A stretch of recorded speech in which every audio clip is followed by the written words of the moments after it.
Hello everyone, this is your revision video of history part 2. So our topic is administration under Khiljis and Tughlaqs. अब जो खिलजीज और तुगलक्स थे उनका administration system कैसा था वो हम पढ़ेंगे. उन्होंने क्या किया, जो सुल्तान मोहम्मद तुगलक थे इन्होंने किसे अपॉइंट किया हम्बल पोजीशंस के लिए. देखिए, एक अकेला रूलर तो पूरी जितना भी उनकी टेरिटरी है उसको अकेला तो रूल नहीं कर पाएगा, एडमिनिस्ट्रेट नहीं कर पाएगा. उसको और ऑफिसर्स चाहिए रहेंगे गवर्न करने के लिए. जैसे कि हमारी गवर्नमेंट है तो हमारे प्राइम मिनिस्टर कौन है, मिस्टर नरेंद्र मोदी. तो अकेले पूरी कंट्री को रूल तो नहीं कर सकते हैं ना, उन्हें ऑफिसर्स चाहिए रहते हैं. तो हर एक पोस्ट पे उन्होंने अपॉइंट कर रखे हैं, तो सब मिलकर कंट्री को रूल करते हैं, एडमिनिस्टर करते हैं. तो वैसा ही हिस्ट्री में भी था, पास्ट में भी. जो रूलर होता था उसे ऑफिसर्स की नीड होती थी पूरी अपने टेरिटरी को रूल करने के लिए.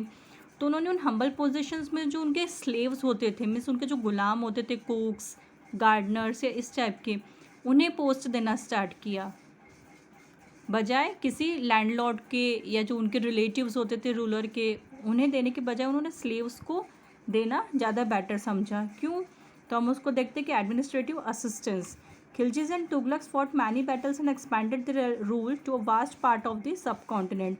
जो खिलजीज और तुगलक्स थे उन्होंने बहुत सारी बैटल्स फॉट करी और अपनी टेरिटरी को बहुत ज़्यादा एक्सपैंड कर लिया.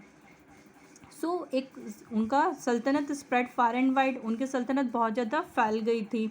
तो उन्हें लॉयल और डिपेंडेबल एडमिनिस्ट्रेटर की नीड थी ताकि वो अपने टेरिटरी को अच्छे से गवर्न कर सके. Okay, so instead of appointing nobles and chieftains as governor, earlier sultans specially Iltutmish started practice of appointing special slaves called Bandagans for military services. आई बात समझ में? तो जो स्पेशली इल्तुतमिश जो थे रूलर, उन्होंने क्या किया, instead of appointing nobles and chieftains, जो नॉबल्स थे, जो चिफ्टेंस थे, उन्हें अपॉइंट करने की बजाय उन्होंने स्लेव को अपॉइंट करना स्टार्ट किया. क्यों? क्योंकि वो ज़्यादा लॉयल होते थे, उन पे वो विश्वास कर सकते थे. तो उन्हें स्पेशल स्लेव्स होते थे जिनको नाम दिया गया बंदगान, वो स्पेशली मिलिट्री सर्विस में उन्हें अपॉइंट किया जाता था. The Bandagans were also train to discharge administrative duties. उन्हें स्पेशली ट्रेन भी किया जाता था, एडमिनिस्ट्रेटिव ड्यूटीज़ उन्हें दी जाती थी, उसके लिए उन्हें ट्रेन किया जाता था. Bandagans were dependent upon sultan who had purchased them and were hence loyal and trustworthy. अब जो ये बंदगान्स होते थे, जो स्लेव होते थे, उनके जो गुलाम होते थे, उन्हें ये खरीद के रखते थे सुल्तान्स, तो वो लॉयल और ट्रस्टवर्दी होते थे. ठीक है. So the sultans were advised that a worthy and experienced slave is better than a son. तो सुल्तान का क्या मानना था कि जो वर्दी और एक्सपीरियंस जो स्लेव होते हैं वो अपने खुद के सन से भी बेटर होते हैं. तो बजाय अपने सन को, अपने रिलेटिव को अपॉइंट करने से बेटर है कि हम किसी स्लेव को अपॉइंट करें एडमिनिस्ट्रेटिव ऑफिसर की पोस्ट पर. So practice of appointing Bandagans continue during the reign of Khiljis and Tughlaqs. ठीक है, इनके दोनों के टाइम पीरियड में इन लोगों ने स्लेव को अपॉइंट करना स्टार्ट किया. In addition sultan started appointing ordinary people who were often dependent on them to high position such as general and governors. और स्लेव्स के साथ साथ उन्होंने ऑर्डिनरी पीपल्स को भी अपॉइंट करना स्टार्ट किया जो कि उन रूलर के ऊपर डिपेंडेंट होते थे. तो उन्हें उन्होंने हाई पोजीशन देना स्टार्ट किया, जैसे जनरल बना दिया, गवर्नर बना दिया. तो इस प्रैक्टिस का एक डिसएडवांटेज भी था. क्या डिसएडवांटेज था कि जो बंदगान्स हो या डिपेंडेंट्स जो होते थे सुल्तान्स के, वो लॉयल तो होते थे, लेकिन लॉयल किसके होते थे? उनके मास्टर के लॉयल होते थे, ना कि उनकी सक्सेसर के. ठीक है. जैसे कोई राजा है, उसने अपने किसी गुलाम को हायर किया किसी पोस्ट पर, तो वो लॉयल किसके लिए रहेंगे? राजा के लिए रहेंगे. अगर राजा की डेथ हो गई और उसके बाद किसी और ने वो रूल संभाल लिया तो वो उनके लॉयल नहीं होते थे. आई बात समझ में? तो ये एक डिसएडवांटेज था.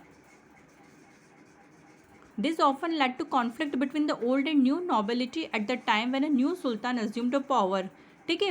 तो कोई एक न्यू सुल्तान अगर आ गया पावर में, पुराने वाले की डेथ हो गई या उसने रूलिंग पीरियड छोड़ दिया, तो फिर उन लोगों के बीच में कॉन्फ्लिक्ट्स आते थे. अब उनकी गवर्नेंस कैसी होती थी? Delhi sultans divided their empire into smaller areas of different sizes. अब पूरा इतना बड़ा टेरिटरी है तो उसको अकेले को तो वो लोग नहीं संभाल सकते थे. तो उन्होंने क्या किया, अपनी टेरिटरी को डिफरेंट साइज में डिवाइड करना स्टार्ट किया, जिसको नाम दिया गया इक्तास. ठीक है. जैसी हमारी कंट्री होती है कंट्री को भी पूरा डिवाइड करते हैं ना, अब इंडिया कंट्री है तो उसमें स्टेट्स अलग होंगी, स्टेट्स के बाद डिस्ट्रिक्ट्स अलग होती है, डिस्ट्रिक्ट्स के बाद तहसील अलग होती है, तहसील के अलावा फिर टाउन्स अलग होते हैं, है ना। तो इसी तरह से उन लोगों ने भी अपनी टेरिटरी को डिफरेंट साइज में डिवाइड किया, जिसको नाम दिया गया इक्ताज़। और वहाँ पर उन्होंने अपने military commanders as a governor appoint कर दिए। In return holders of iqtas who were known as iqtadar और muqti had to provide military help to sultans in time of war. ठीक है, फिर जो इक्ताज़ डिवाइड कर दी उन्होंने, इक्ताज़ को जो फिर संभालता था, जिसके ऊपर उसकी रिस्पॉन्सिबिलिटी होती थी इक्ताज़ की, उन्हें कहा जाता था इक्तदार या मुफ्ती। तो वो लोग क्या करते थे, वो सुल्तान को वॉर के टाइम में मिलिट्री हेल्प देते थे। Each iqtadar had to maintain the troops and horses as specified by the sultan. Iqtadar का क्या काम होता था, उनके जो आर्मी होती थी, जो ट्रुप्स होते थे, उन्हें वो मेंटेन करके रखते थे। उनके जो हॉर्सेस होते थे वो भी स्पेसिफाइड किए जाते थे कि हर एक सुल्तान को अलग अलग हॉर्स दिए जाते थे। He also maintain law and order in iqta under his charge and protected the life and property of the people. ठीक है, अब मिलिट्री ट्रुप्स को मेंटेन करने के अलावा वो लोग जो उनका इक्ता होता था उसमें लॉ एंड ऑर्डर भी मेंटेन करके रखते थे। जो वहाँ की प्रॉपर्टी, जो वहाँ के पीपल होते थे, उन्हें भी प्रोटेक्शन देते थे। वहाँ से वो लोग रेवेन्यू भी कलेक्ट करते थे, जिससे कि वो अपने सोल्जर्स को सैलरी पे करते थे, अपनी आर्मी को मेंटेन करते थे। और जो उनका एडमिनिस्ट्रेशन कॉस्ट होता था और उनकी खुद की जो सैलरी होती थी, वो सब वो कहाँ से लेते थे, जो वो रेवेन्यू कलेक्ट करते थे, उस रेवेन्यू को कलेक्ट करके जो उनको पैसा मिलता था, उनसे वो ये सारा मेंटेनेंस करते थे। ठीक है, इसमें सैलरी राजा नहीं देते थे, सैलरी उनको कहाँ से मिलती थी, जो वो रेवेन्यू कलेक्ट करते थे उससे वो अपनी खुद की सैलरी भी निकालते थे, अपनी आर्मी को भी मेंटेन करते थे,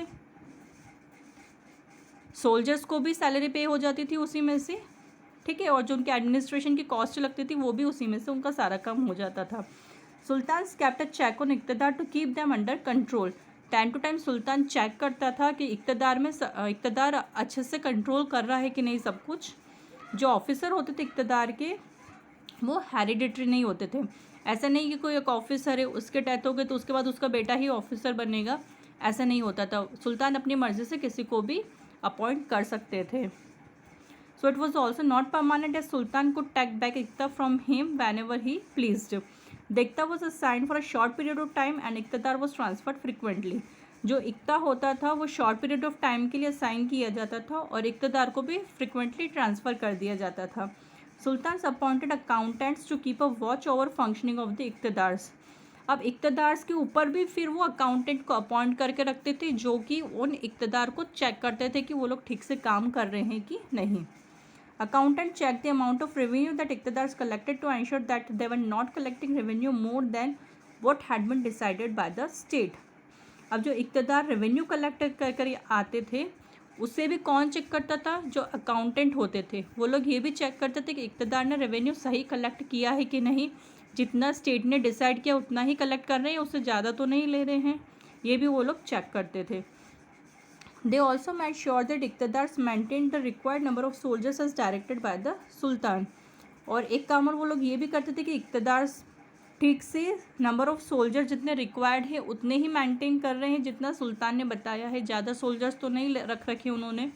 ये भी कौन चेक करता था, अकाउंटेंट। अब इकोसिस्टम था उनका land revenue. Under Alauddin Khilji fixation and collection of land revenue was brought under the control of the state. Alauddin Khilji के टाइम पे क्या था, जो लैंड रेवेन्यू का कलेक्शन होता था और जो फिक्सेशन था वो किसके कंट्रोल में था, स्टेट के कंट्रोल में था। द लोकल चिफ्टेंस और samantas who were hereditary land owners were disallowed from imposing taxes. जो लोकल चिफ्टेन और सामंतास होते थे उन लोगों के, वो जो जिनकी हेरिडिटरी लैंड होती थी, जो मतलब उनकी सारी पुश्ते उस ज़मीन की ऑनर होती थी, उन लोगों को टैक्स देना अलाउ नहीं था। दे वर ऑल्सो फोर्स्ड टू पे टैक्सेस टू सुल्तान्स। उन्हें भी सुल्तान फोर्स करते थे कि उन्हें टैक्स देना पड़ेगा। The agricultural land was measured and revenue was fixed again. वो जो एग्रीकल्चरल लैंड होती थी उसे मेजर किया जाता था और उसका रेवेन्यू फिक्स कर दिया जाता था। Record of the measured land was kept carefully into account. जो रिकॉर्ड्स बनाए जाते थे मेजर्ड लैंड की, उन्हें केयरफुली अकाउंट किया जाता था। Alauddin Khilji impose 3 man taxes on his people. Alauddin Khilji ने 3 टाइप के टैक्स लगाए पीपल के ऊपर। कौन से? एक था खरज और टैक्स ऑन कल्टिवेटेड लैंड। ठीक है, जो कल्टिवेटेड लैंड होती थी मीन्स जहाँ पर एग्रीकल्चर की जाती थी, उस लैंड के ऊपर जो टैक्स लगाया जाता था उसका नाम था खरज, जो कि पिजेंट्स ने जितना भी टोटल प्रोड्यूस किया है क्रॉप्स को, उसका 50% उन्हें रेवेन्यू देना पड़ता था। एक हाउस टैक्स लगाते थे जिसका नाम था करी, और एक पैश्योर टैक्स लगाते थे जिसका नाम था छरी। ओके, ये आप सब नेम अच्छे से लर्न कर लीजिएगा। Administrative measure of Alauddin Khilji and Mohammad Tughlaq to face Mongols. अब उन्होंने क्या एडमिनिस्ट्रेटिव मेजर्स लगाए ताकि वो मंगोल्स को फेस कर सके? कौन? अलाउद्दीन खिलजी और मोहम्मद तुगलक। इन 1206 CE, Genghis Khan set up Mongol Empire by uniting many of the nomadic tribes of Northeast Asia. अब 1206 CE में एक मंगोल एम्पायर बना जिसका रूलर कौन था? चंगेज़ खान। उन्होंने बहुत सारी नॉमेडिक जो ट्राइब्स होती थी नॉर्थ ईस्ट एशिया की, उन सबको यूनाइट किया और मिलकर अपना एक एम्पायर बना लिया। Mongols were non for their bravery, fearlessness and cruelty. Mongols किसके लिए जाने जाते थे? ब्रेवरी के लिए, फियरलेसनेस और क्रूएलिटी। मीन्स वो लोग बहुत ज़्यादा ब्रेव होते थे, उन्हें किसी चीज़ का डर नहीं होता था, और बहुत ज़्यादा क्रूएल भी होते थे। ठीक है। They invaded India during reign of different sultans of Delhi. उन लोगों ने इंडिया में बहुत बार इन्वेड किया जब यहाँ पर सुल्तान्स का टाइम पीरियड चल रहा था दिल्ली में। However, their attacks on Sultanate increased during the reign of Alauddin Khilji and in the early years of Muhammad Tughlaq's rule. इनका अटैक कब बढ़ गया चंगेज़ खान का? जब यहाँ पर कौन रूल कर रहा था? अलाउद्दीन खिलजी, और जब मोहम्मद तुगलक का अर्ली टाइम पीरियड था तब। To counter Mongol attack, two sultan deployed a large battle ready army in Delhi. ठीक है, मंगोल अटैक को काउंटर करने के लिए दोनों सुल्तान ने एक लार्ज बैटल आर्मी रेडी रख रखी थी दिल्ली में। But it was not easy to support large number of soldier as enough food and money had to be arrange to feed and maintain the troops. लेकिन इतनी बड़ी आर्मी को maintain करना भी मुश्किल होता था, क्योंकि जितने ज़्यादा सोल्जर होंगे खाना भी उतना ही देना पड़ेगा, पैसा भी उतना ही देना पड़ेगा, तो उस ट्रुप को मेंटेन करना डिफ़िकल्ट था बहुत ज़्यादा। सो दोनों सुल्तान ने डिफरेंट मेजर्स लगाए ताकि वो मंगोल को काउंटर कर सके और लार्ज आर्मी को मेंटेन कर सके। तो पहला था उनकी मिलिट्री स्ट्रेटेजी क्या थी? जो अलाउद्दीन खिलजी थे उन्होंने डिफेंसिव स्ट्रेटेजी अपनाई और उन्होंने लार्ज बैटल आर्मी को रेडी रखा दिल्ली में ताकि वो मंगोल से अपने टेरिटरी को प्रोटेक्ट कर सके। जबकि मोहम्मद तुगलक ने क्या किया? उन्होंने ऑफेंसिव स्ट्रेटेजी अडॉप्ट की। उन्होंने मंगोल्स को सक्सेसफुली रेजिस्ट करने के लिए एक प्लान बनाया कि उन्होंने मंगोल जहाँ पर मंगोल्स रुके हुए थे उसके टेरिटरी पे डायरेक्ट अटैक करवा दिया। लेकिन उनका प्लान एग्जीक्यूट नहीं हो पाया और जो उनकी लार्ज आर्मी थी वो डिसबैंड हो गई और उनके बहुत सारे सोल्जर्स अनएम्प्लॉयड हो गए। ठीक है, दोनों की स्ट्रेटेजी समझ में आई, दोनों ने अलग अलग स्ट्रेटेजी अपनाई है। फिर जो डिफेंसिव मेजर्स क्या थे उनके? Alauddin constructed a new garrison town Siri to station his troops. Alauddin ने क्या किया? गैरिसन टाउन बनाया जिसको नाम दिया गया सिरी, ताकि वहाँ पर वो अपनी ट्रूप को रुका सके। लेकिन मोहम्मद तुगलक ने क्या किया? उन्होंने गैरिसन टाउन नहीं बनाया, जबकि उन्होंने क्या ऑर्डर दे दिया कि जो उनका दिल्ली आई कुन्हा था, जो कि उनकी ओल्डेस्ट सिटी थी दिल्ली की, वहाँ पर उन्होंने रेसिडेंट करवा दिया उनकी ट्रुप्स को, जहाँ से फिर वो दौलताबाद शिफ्ट हो गई। इसकी वजह से क्या हुआ? बहुत सारे तो दौलताबाद की जो समर थी वो बहुत ज़्यादा हार्श थी, मीन्स वहाँ पे बहुत ज़्यादा गर्मी थी, तो बहुत सारे सोल्जर तो वहीं पर मर गए। He then stationed soldier in abandoned city of Delhi Kunha. Later Tughlaq had to shift back to Delhi as he could not check Mongol invasions from Daulatabad. बाद में उन्होंने फिर अपने सोल्जर को वापस दिल्ली में शिफ्ट करवा दिया क्योंकि वो लोग मंगोल इन्वेशन को दौलताबाद से नहीं चेक कर पाए, इसलिए। अब लैंड टैक्स कौन सा था? Alauddin fed soldiers through produce collected as tax from fertile Ganga Yamuna doab and fixed the tax at 50% of the total farm produce. Alauddin ने क्या किया? अपने सोल्जर्स को फाइट करने के लिए जो वो टैक्स कलेक्ट करते थे, क्योंकि वहाँ की जो गंगा यमुना रिवर थी वहाँ की लैंड बहुत फर्टाइल थी उसके नियर वाली, और उन्होंने जो टैक्स था वो फिक्स कर दिया था कि 50% टैक्स आपको देना ही पड़ेगा। जितना भी आपने क्रॉप प्रोड्यूस किया है उसका 50% आपको टैक्स देना पड़ेगा। मोहम्मद तुगलक ने क्या किया, he also use produce of this area to feed his soldier. उन्होंने भी इसी एरिया को प्रोड्यूसर माना ताकि वो अपने सोल्जर्स को फीड कर सके। He impose additional taxes on farmer who were already heavily tax. अब ये जो एग्रीकल्चर टैक्स था, इसके अलावा भी मोहम्मद तुगलक ने दूसरे टैक्स भी लगाए जो कि बहुत ज़्यादा बर्डन हो गया था पीजेंट्स के ऊपर, क्योंकि पहले तो उन्हें 50% टैक्स तो टोटल प्रोड्यूस का देना ही पड़ रहा है, उसके अलावा और एडिशनल टैक्स भी लगा दिए उन्होंने। There was severe shortage of food in area due to drought.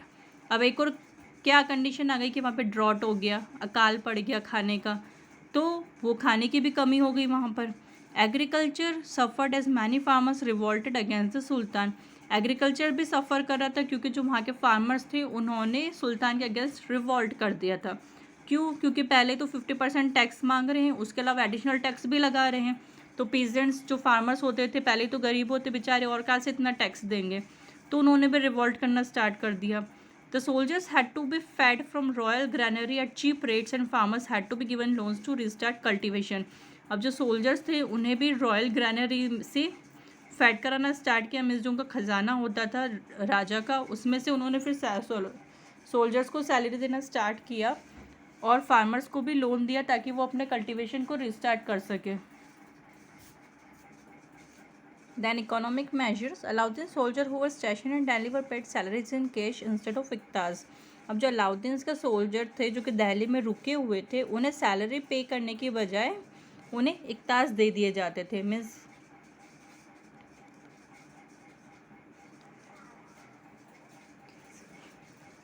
उन्हें कैश में सैलरी दी जाती थी बजाय कि इक्ताज देने के। This was a good opportunity for merchants to increase their profit by raising the price of essential items. So इसका फ़ायदा किसने उठाना स्टार्ट कर दिया? जो वहाँ के मर्चेंट्स होते थे उन्होंने।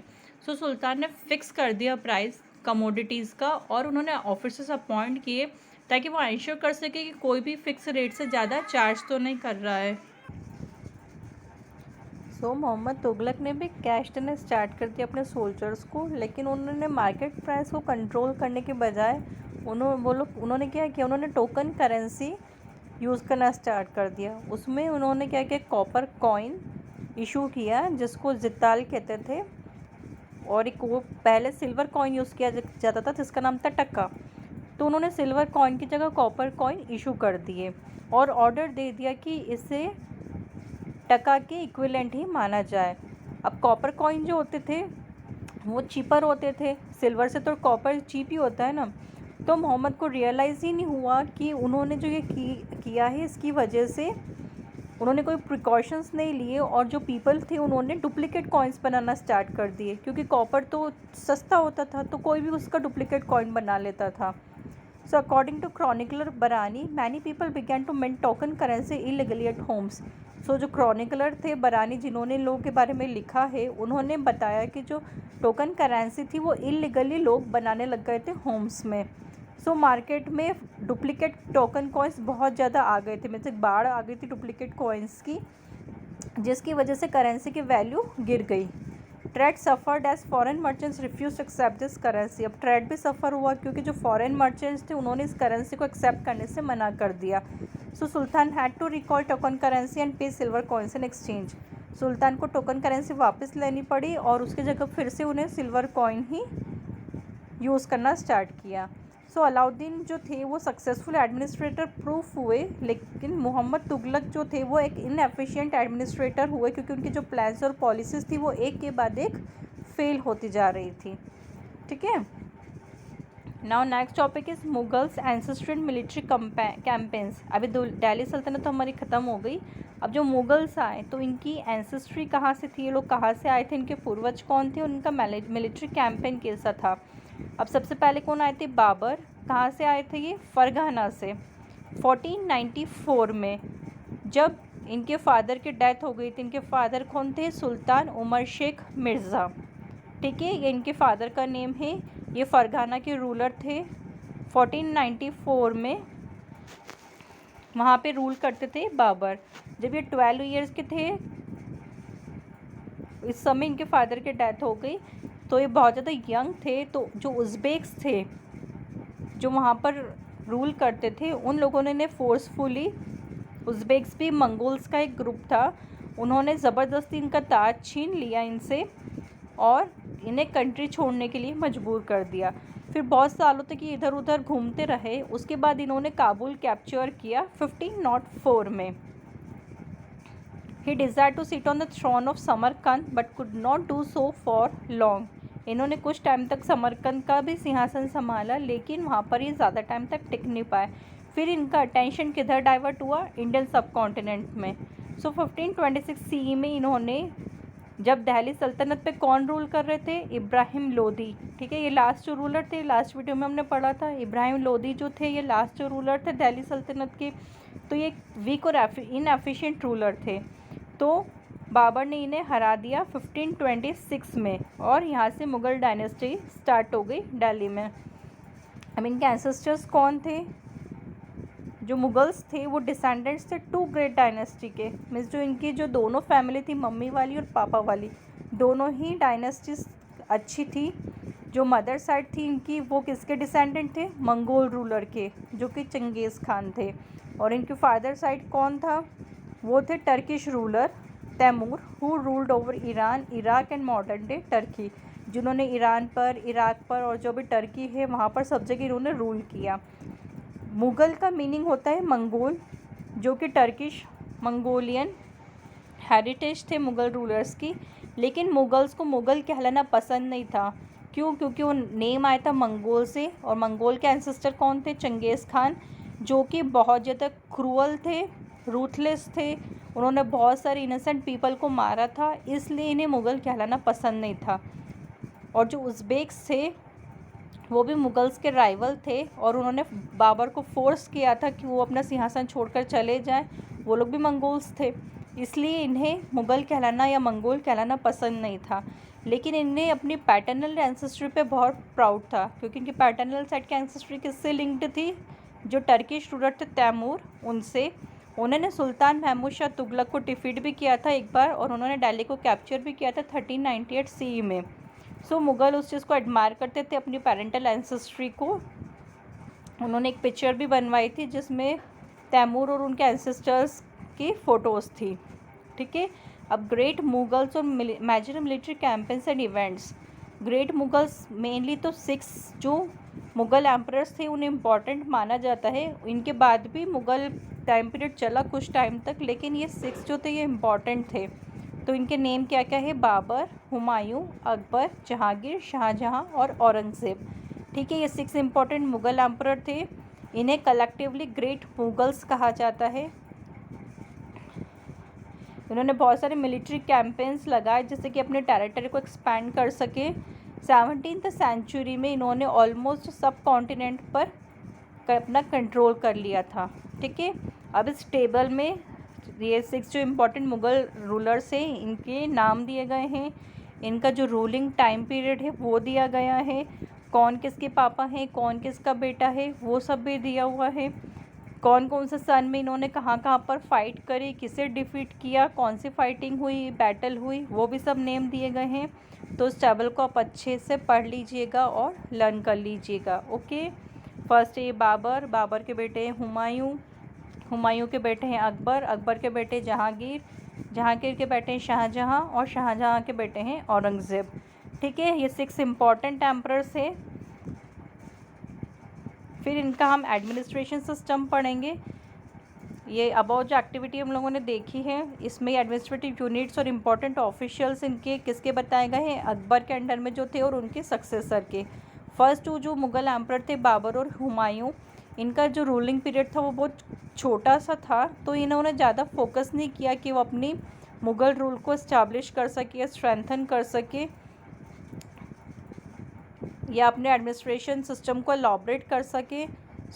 जब रूल किसका टाइम पीरियड आया? अकबर का, वो बहुत ज़्यादा टाइम तक चला, मीन्स हाफ अ सेंचुरी तक चला। तो उन्होंने अपने एडमिनिस्ट्रेटिव सिस्टम को बहुत ही एफिशिएंट और डिटेल्ड बताया, जो कि उन्होंने अच्छे से इस्टेब्लिश कर लिया था।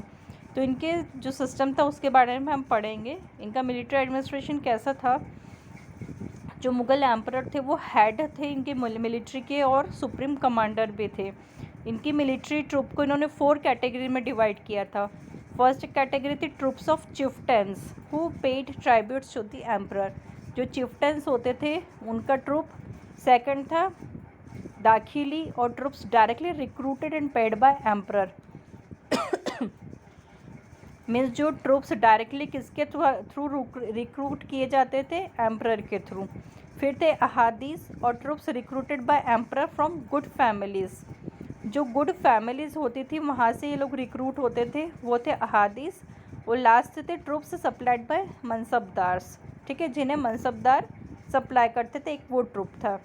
इनकी मिलिट्री में कौन कौन होते थे, कैवेलरी, आर्टिलरी, इन्फेंट्री और small fleets of ships and boats, means जो हॉर्स के ऊपर बैठ के जो सोल्जर्स आते वो, जो पैदल सेना होती है वो, उसके अलावा जो शिप्स और बोट्स के फ्लीट्स होते वो, ये सारे इनके मिलिट्री में इंक्लूडेड थे।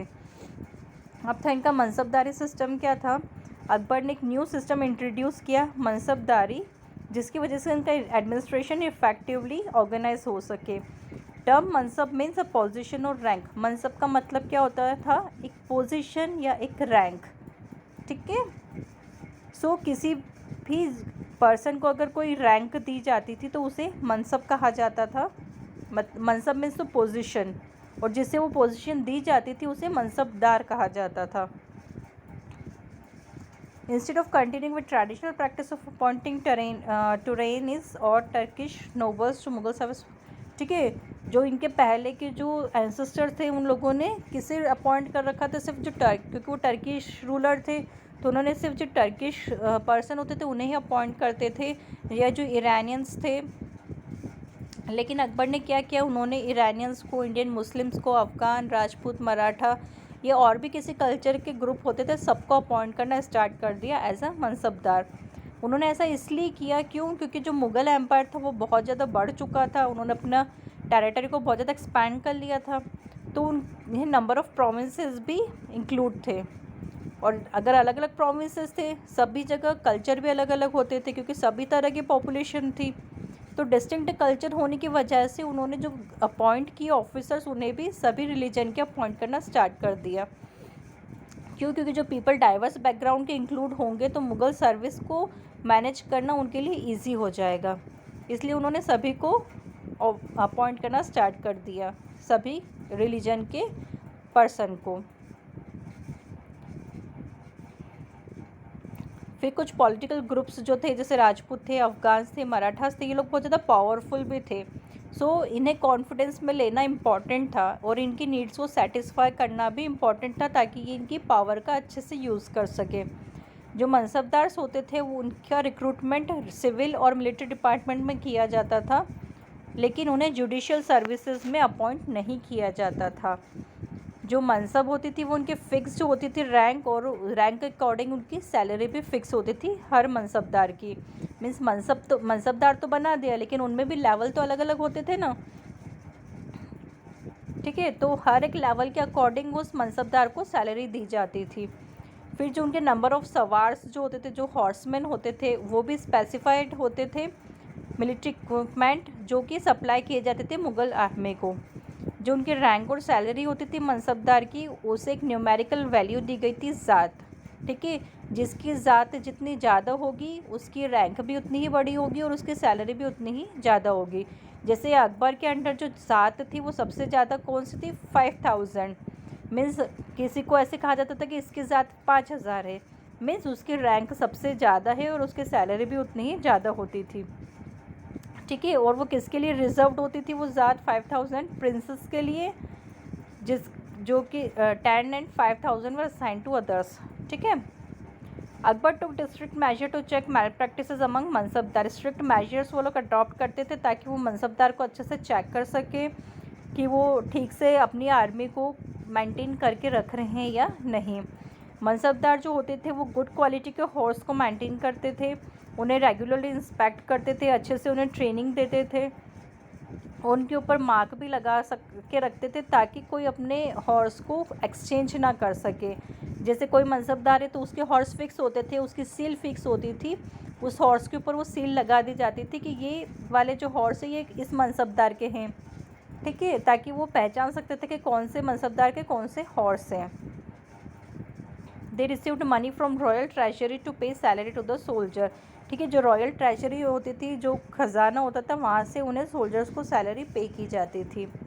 अब जागीरदारी सिस्टम लेके आए, उसमें क्या था, जो मनसबदार होते थे उन्हें तो सैलरी किस फॉर्म में मिलती थी, जागीर के फॉर्म में मिलती थी। मीन्स उन्हें एक लैंड दे दी जाती थी, सैलरी के बिहाफ में उन्हें लैंड दी जाती थी, उन्हें कैश नहीं दिया जाता था, और एक लैंड गिफ्ट कर दी जाती थी कि ये लैंड तुम्हारी हो गई, तो उस लैंड को नाम देते थे जागीर। ठीक है, ये वर्ड तो आपने सुना होगा, थोड़ा कॉमन सा है।